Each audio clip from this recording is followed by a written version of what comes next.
Un radar fixe incendié près de Conche-en-Ouche, début août. Un autre tagué quelques jours plus tard sur la route départementale 51 au sud d'Évreux. Depuis le 1er juillet et la mise en place des 80 km/h sur les routes secondaires, le département de l'Eure a recensé une vingtaine de cas de vandalisme. C'est 5 de plus que l'année dernière à la même période. Le message est que ce sont des actes absolument, d'abord, totalement illégaux, et c'est pour ça que je porte systématiquement plainte, et ensuite complètement absurde si l'objectif c'est de faire plier les pouvoirs publics.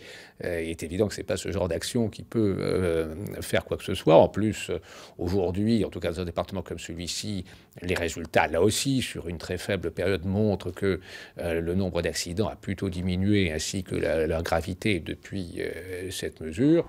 Les pouvoirs publics rappellent aussi que s'attaquer à des radars peut coûter cher, car la sanction peut être pécuniaire, mais aussi pénale.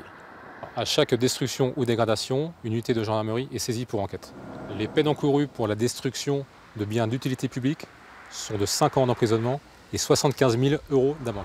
À la préfecture, on estime que ces cas de vandalisme ne sont pas directement liés aux 80 km/h, car des dégradations ont également eu lieu sur d'autres axes.